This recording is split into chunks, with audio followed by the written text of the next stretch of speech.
My name is Meg. I'm a travel specialist here at Global Base Camps, and today I'll be talking to you about traveling in Nepal. The best time to travel to Nepal really will depend on what your objectives are going to be for this trip. Most people who travel to Nepal like to go there for trekking or rafting or some sort of adventure travel sport. The best time for trekking is really going to be between, I'd say, about October and November, and then maybe February through March. Anytime from about June until September is going to be pretty bad because of the monsoon season. So there are leeches and it's muddy and it's just not good for trekking. Rafting is similar. Actually, the rafting season, it can go from October till maybe into December. So there's a little bit more room as far as if you're going to be there for rafting. It's a huge mecca for trekking and adventure travel sports.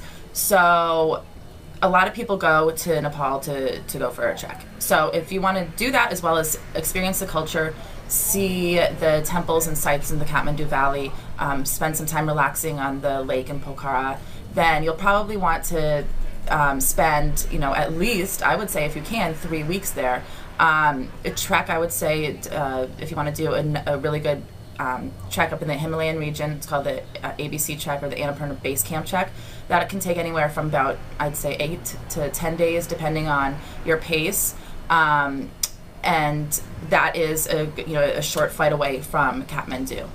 If you have a lot more time, you want to do the Everest Base Camp trek, that's a longer trek, about 15 days. If you want to do the Annapurna Circuit trek, that's about 21 days. If you have a limited amount of time, you can do the Halambu Longtong trek, which is about 5 days, and that's from outside Kathmandu Valley. So if you have a limited amount of time and you want to do a short trek, see the Kathmandu Valley, you can see a lot and experience a lot in Nepal in about 10 days. But I would say 10 days is your minimum. 3 weeks would be ideal.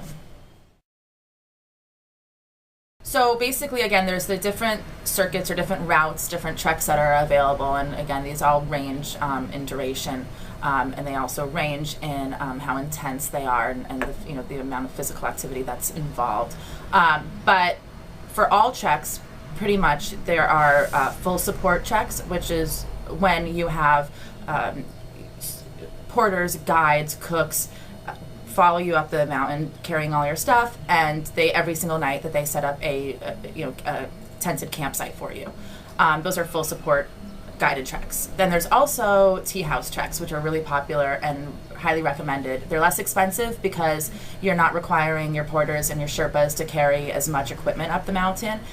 You get to sleep in local tea houses, local guest houses, so you're supporting the local economy. These people, when you're checking out through the middle of the mountains, in the middle of the nowhere, you see that there are these villages all scattered throughout the country, all throughout the mountains, and these people rely heavily on tourists to come through and support them with their guest houses and their tea houses.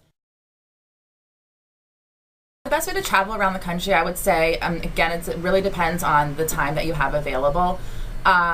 You can, typically if you're a backpacker and you have extended amount of time to be there, then you can travel for next to nothing on the public bus system. They don't really have their tourist bus, are similar to just the public bus systems.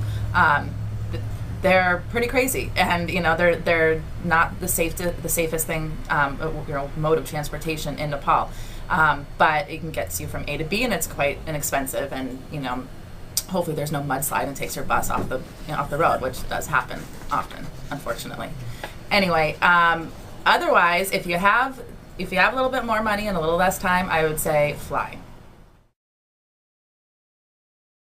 Well, through the countryside, the more remote areas that you go, of course, there's not going to be kind of westernized type hotels, but it's been a major popular tourist destination since the 70s, so they are used to tourists. They have lots of guest houses, anything from minimal standard basic backpacker lodging to some beautiful heritage boutique hotels and some high-end resorts recently. And then food options, they have tons of stuff. Again, in Kathmandu, Pokhara, and the main tourist places, the more popular destinations, of course, there's a lot more options to choose from. The more remote you get, the more basic the food is, and your choices aren't as varied. but the local food is fantastic, and the people are great. And so no matter where you end up, you will be comfortable and you'll be happy.